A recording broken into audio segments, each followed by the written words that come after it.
નમસ્કાર મિત્રો દેશ અને દુનિયાના સુપરફાસ્ટ સમાચારમાં તમારું સ્વાગત છે। રાજ્યના 27 જિલ્લામાં એસઆઈઆરની કામગીરી પૂર્ણ। ભારતીય ચૂંટણી પંચ દ્વારા ગુજરાતમાં ચાલી રહેલી એસઆઈઆરની કામગીરીમાં રાજ્યના 27 જિલ્લામાં 100% કામગીરી પૂર્ણ થઈ ગઈ છે। તપાસ દરમિયાન જે આંકડા સામે આવ્યા છે તેમાં 40.44 લાખ મતદારોનું કાયમી સ્થળાંતર થયું છે। આ ઉપરાંત 18 લાખથી વધુ મતદારોનું અવસાન થયું હોવાનું અને 10.26 લાખ મતદારો સરનામે ગેરહાજર હોવાનું ખુલ્યું છે। 3.37 લાખ નામ રિપીટ થયા છે। કુલ 5.08 કરોડ ફોર્મમાંથી 99.99% કામગીરી પૂર્ણ થઈ ચૂકી છે। અન્ય મહત્વના સમાચારની વાત કરીએ તો વિશ્વનું સૌથી સ્વચ્છ હિન્દુ ગામ ભારતમાં નથી। વિશ્વનું સૌથી સ્વચ્છ હિન્દુ ગામ ઇન્ડોનેશિયાના બાલીમાં આવેલું પેંગલિન પુરન છે। વૈશ્વિક સર્વેમાં તે વિશ્વના ત્રીજા સૌથી સ્વચ્છ ગામમાં સામેલ છે। લગભગ 700 વર્ષ જૂના આ પહાડી ગામમાં પેઢીઓથી સફાઈ અને પરંપરાનું સંતુલન જળવાયું છે। અહીં કચરો ફેંકવા, દારૂ અને ગામમાં વાહનોના સખત પ્રવેશ પ્રતિબંધ છે। મહિલાઓ સ્વચ્છતા જાળવવામાં મુખ્ય ભૂમિકા ભજવે છે। અન્ય મહત્વના સમાચારની વાત કરીએ તો લોકસભામાં સાંસદે પીધી હતી ઈ સિગારેટ, મોટી બવાલ સામે આવી છે। લોકસભામાં ઈ સિગારેટના ઉપયોગને લઈને ભારે હોબાળો થયો છે। ભાજપના સાંસદ અનુરાગ ઠાકુરે ટીએમસી સાંસદ પર સદનની અંદર ઈ સિગારેટ પીવાનો ગંભીર આરોપ લગાવ્યો છે। ઠાકુરે કહ્યું છે કે જ્યારે દેશભરમાં ઈ સિગારેટ પર પ્રતિબંધ છે ત્યારે સંસદમાં તેનું સેવન કરી રહ્યા છે।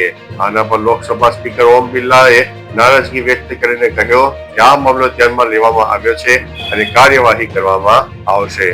અન્ય મહત્વના સમાચારની વાત કરીએ તો પીએમ મોદીને મેલોનીએ ઇટાલી આવવાનું આમંત્રણ આપ્યું છે। ઇટાલીના વિદેશ મંત્રી એન્ટોનિયાનો તાજનીએ વડાપ્રધાન નરેન્દ્ર મોદી સાથેની મુલાકાતને સકારાત્મક ગણાવી છે। આ દરમિયાન તેમણે ઇટાલીના પીએમ જ્યોર્જિયા મેલોની વતી પીએમ મોદીને 2026માં ઇટાલીની મુલાકાત લેવા માટે આમંત્રણ આપ્યું છે, જેમાં પીએમ મોદીએ સ્વીકાર કર્યો છે।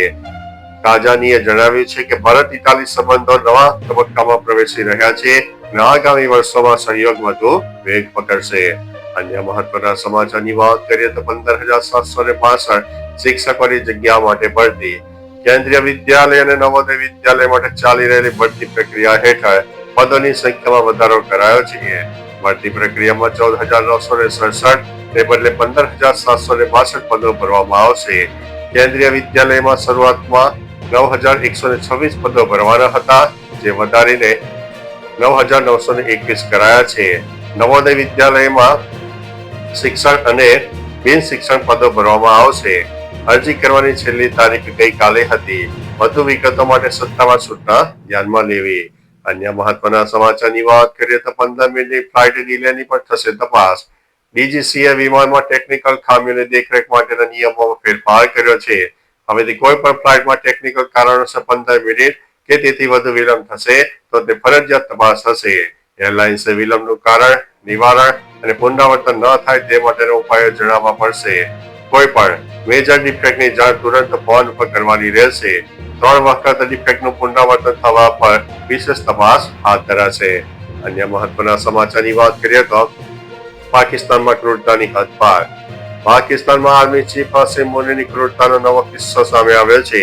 અદિયાલા જેલ બહાર ઇમરાન ખાનની મુલાકાત માટે વિરોધ પ્રદર્શન કરી રહેલી તેમની વૃદ્ધ બહેનો હલીમા અને ઉજમા ખાન ઉપર પોલીસ દ્વારા બરફનું ઠંડુ પાણી છાંટવામાં આવતા ભારે હોબાળો થયો છે।